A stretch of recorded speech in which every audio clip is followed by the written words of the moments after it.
नमस्कार मैत्रिणींनो, मी जयश्री होम किचनमध्ये तुमचं मनपूर्वक स्वागत आहे। आज आपण बघणार आहोत मस्तपैकी वरणफळ। तर बनवायला सुरुवात करूया। तर इथे मी घरची तुरीची डाळ घेतलेली आहे, साधारण 1 वाटी आहे। तर मस्तपैकी याला आपण शिजून घेणार आहोत।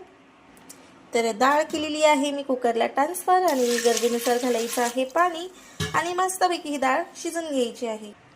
डाळ छान शिजेपर्यंत मस्तपैकी एक वाटण बनवून घेणार आहोत। तर एक लसणाचा गाठा घेतलेला आहे, कोथिंबीर घेतलेली आहे, हिरवी मिरच्या आणि आलं घेतलेलं आहे। तर तिखट कमी असल्यामुळे मिरच्या मी थोड्या जास्तच घेतलेल्या आहेत। तुम्ही जर तिखट वापरत असल्यास कमी वापरा। तर मस्तपैकी याचं एक वाटण बनवून घेणार आहोत। तर त्याआधी आपण लसूण सोलून घेणार आहोत। तर छानपैकी मस्त वाटण बनवून झालेलं आहे। त्याचबरोबर तर इथं मस्तपैकी आपलं वरण सुद्धा छान झालेलं आहे आणि मी हाटून घेतलेलं आहे। तर इथं घेतलेला आहे मी अर्धा चमच ओवा आणि चवीनुसार मीठ आणि छानपैकी याचं पीठ मळून घेणार आहोत आपण। तर इथं मी गव्हाचं पीठ घेतलेलं आहे आणि मस्त थोडं थोडं घालून छान असं घट्टसर आपण चपातीला मळतो त्याच प्रकारे मऊ घट्टसर असं पीठ मळून घ्यायचं आहे। तर पीठ मळून घेऊया। मऊ घट्टसर असं पीठ मळून घेतलेलं आहे आपण। तर सर्वात प्रथम आता आपण वरणाला तडका देणार आहोत। तर मीडियम साईजची मी चपाती लाटून घेतलेली आहे, थोडी जाड टाईपची, आणि याने आपल्याला असं छानपैकी कट मारायचे आहे।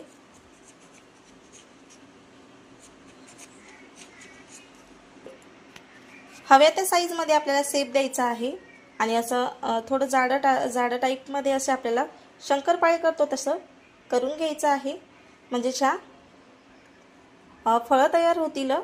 तर अशा पद्धतीचे मी सर्व फळं बनवून घेणार आहे। इथे घेतलेला आहे मी पातेला आणि पातेल्यामध्ये घातलेला आहे 2 चमचे तेल आणि त्यामध्ये जाणार आहे, इथे घेतलेले आहेत मी मोहरी, जिरं, हळदी पावडर आणि चवीनुसार मीठ। त्याचबरोबर आपल्याला कढीपत्ता सुद्धा घालायचा आहे। कढीपत्ता बिलकुल ऑप्शनल आहे, आवडल्यास घाला किंवा स्किपही करू शकता।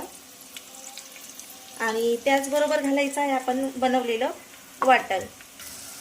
तर आपण बनवलेला मसाला सुद्धा घातलेला आहे, वाटण घातलेलं आहे। छानपैकी असं मिक्स करून घ्यायचं आहे आणि अजिबात वेळ लागत नाही, लवकरात लवकर होतात, अतिशय टेस्टी सुद्धा होतात। एक वेळेस तुम्ही नक्की ट्राय करा आणि खायला पण खूप छान लागतात। तर वाटण आपलं छानपैकी असं फ्राय झालेलं आहे। तर इथं बघू शकता छान तडका बसलेला आहे। तर या स्टेजवर आपल्याला यामध्ये घालायचं आहे वरण। बनवायला खूप सोपे आहेत हे वरणफळ आणि खायला तर अप्रतिम लागतात। तर गरजेनुसार छानपैकी आपलं पाणी घालून झालेलं आहे। तर इथं बघू शकता इतपत मी पातळ केलेलं आहे। तर या स्टेजवर आपल्याला यामध्ये छानपैकी सर्वप्रथम याला उकळी येऊ द्यायची आहे आणि उकळी आल्यानंतर यामध्ये आपल्याला वरणफळ सोडायचे आहेत। तर मस्तपैकी एक उकळी येऊ देऊया। तर मस्तपैकी उकळी आलेली आहे। तर यामध्ये आपण घालणार आहोत आता फळं। तर थोडे थोडे करून आपल्याला हे फळं घालून घ्यायचे आहेत।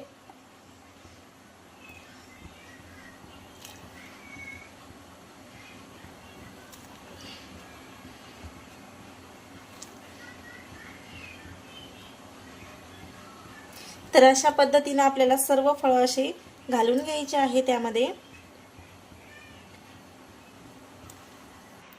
तर अशा पद्धतीने आपले सर्व वरणफळ टाकून झालेले आहेत। तर मस्तपैकी याला मीडियम गॅसवर आपल्याला शिजून घ्यायचे आहे।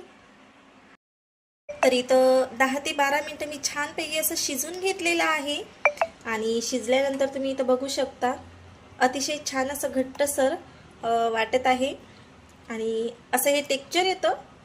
तर खायला अप्रतिम लागतात हे वरणफळ, नक्की एक वेळेस ट्राय करा। तुम्ही लहान मुलांना सुद्धा असे वरणफळ बनवून देऊ शकता आणि सर्व करून घेणार आहोत। तर कशी वाटली तुम्हाला रेसिपी नक्की कमेंट करून सांगा। आवडल्यास लाईक शेअर सबस्क्राईब करायला अजिबात विसरू नका आणि असेच माझे छान छान व्हिडिओ बघत राहा। तुमचे मनपूर्वक आभार।